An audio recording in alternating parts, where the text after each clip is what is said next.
Hi, and welcome back to the financial plan. In our last video, we spoke about long-term savings and particularly the tax advantages of long-term savings in South Africa, as well as the power of compound interest. We never told the story of the two twins. So, assuming that you were twins, can I say Oaks? Let's start with Aiden. You started saving at age 18. You started saving 500 Rand a month. And you did that for 10 years. Okay. And then you stopped and you left the money to grow until age 65. So like 37 That's years. 37 years from 28 to 65, Okay. right? Dylan, you on the other hand, waited until you were 28 before you started saving. And then you started saving 500 Rand a month, but you saved 500 Rand a month until age 65. So for 37 years, you saved 500 Rand a month. But just with a 10-year delay from Aiden. Yes, yeah.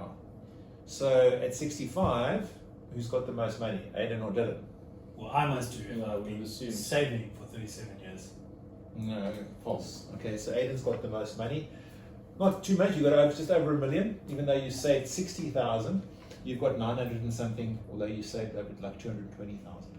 So that once again, the power of compound interest, I thought we'd just throw that in there before we get to today's video, which is really talking about investments in general. In the videos to come, we'll speak a bit more about medium-term savings, short-term savings, tax-free savings, and offshore investing. We're going to talk about that as well now. So, but let's kick off with asking Dylan, the most common asset classes in terms of the investment horizon. What are they, and what are the asset classes what is an asset class, and what should we be considering when it comes to asset classes? So, Jay, there's generally 4 different asset classes. Your equity being your shares, your property, your bonds, and your cash. Mm-hmm. So, elaborating a little bit, we can break these down into 2 different sort of investment sectors, if we may. Yeah. Your growth assets and your conservative defensive assets. Okay. Cool. So if we start off with your cash will be your money market, your fixed deposits, basically what's going on in your bank account. Okay. So we want to use this for very short-term conservative investing with very low volatility. Okay. We can go into your bonds. Bonds are pretty much based on government long-term fixed interest and also institutional bonds. So again, very short-term conservative investing point. Yeah. If we look at the growth assets being your property and your equities, Yeah. we can break property down into 2 different things as well, Yeah. being your Reits and listed and unlisted property. Well, for the listeners, a REIT, real Real estate Investment investment trust, yeah. Correct. How does that differ then from a bricks and mortar that we're sitting in here? So basically your bricks and mortar is going to be your unlisted property, and that's your physical investment into bricks and mortar through your personal capacity. So if Then you wanted you- to return on that, you've got to buy a property. You've got to buy a property, You've got to buy a physical property. you got to rent it out, and you have that Exactly. risk and stuff. Yeah. And then we have your REIT, which is now what happens is a company will go ahead and collectively purchase an investment structure and create a share fund where you would buy a participating interest of that fund, Okay. and over the future, as they start providing returns, you would then take the benefit from those returns, and Okay. therefore have a return on your initial capital investment. So you invested into property, but it's actually, strictly speaking, an equity, a share. Almost. Although it's actually, yeah, okay, makes sense. Almost, yeah. And then we have your equities being your shares. Now, equities are going to be your predominant growth asset. So equities, the aim for equities is to invest in the long term, basically because of the volatility that a company share provides.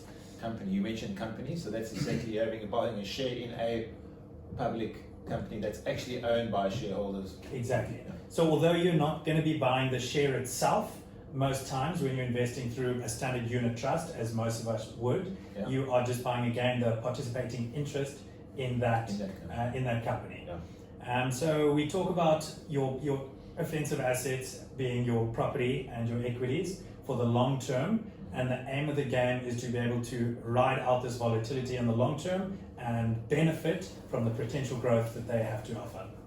Nice. Okay, thank you. So Aiden, in terms of the concept of risk and reward and risk profiling and stuff, what should we be considering when it comes to that side of the investment landscape? Okay. So Jay, typically what we would do is with a client, in practicalities, we would do a risk profile analysis. We would determine their risk profile, which ranges from conservative, moderately conservative, moderately aggressive, and aggressive. Okay. Based on that, we would then allocate different percentages to each of the asset classes that Dylan mentioned. The more aggressive weighted portfolios would be weighted in equities and property, like Dylan mentioned, and conservative, the exact opposite. I see. Okay. And moderate? Pretty much a nice blend of the two. Blend of all four. Of all four, actually. Yeah. Okay. All right. I think, is there anything else that we want to chat about, or we missed anything that we wanted to chat about? Just to elaborate onto what Aidan's saying there about your risk appetite, and any investment decision is going to orient itself around sort of several fundamentals. True. Number one is going to be the purpose of the investment, and normally that orients itself around the time horizon. How long are you looking to invest?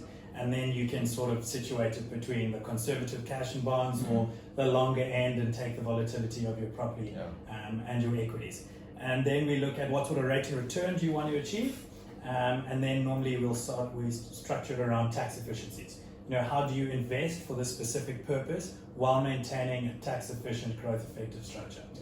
What about inflation and returns and real growth and stuff like that as well? That plays a factor in terms of the asset classes, doesn't it? Yeah, it plays a massive part. So basically, with regards to inflation, what you want to really achieve over the long term is what we call a real return, which is your investment return minus what the actual rate of inflation is. So if you're going aggressive over a long term, your real return would be a lot higher than generally in the short term. Okay, so it didn't really. I think so. What you're saying is over the short term, it doesn't really matter too much if you're not beating inflation, whatever it is, because you might just need a disciplined savings plan to save up money. Or just try and outperform the money sitting in the bank. Yeah, exactly. Whereas over the longer term, then you really want to be able to buy more with the money that you're investing in the future than what you could, do. 100%, and like increase your income in retirement, for instance. Yeah. Okay. Cool. All right. Thanks, guys. And thanks for listening. We hope that you've enjoyed the video today. We look forward to seeing you in the next. And if you've enjoyed the video, please like and subscribe, and we look forward to seeing you again.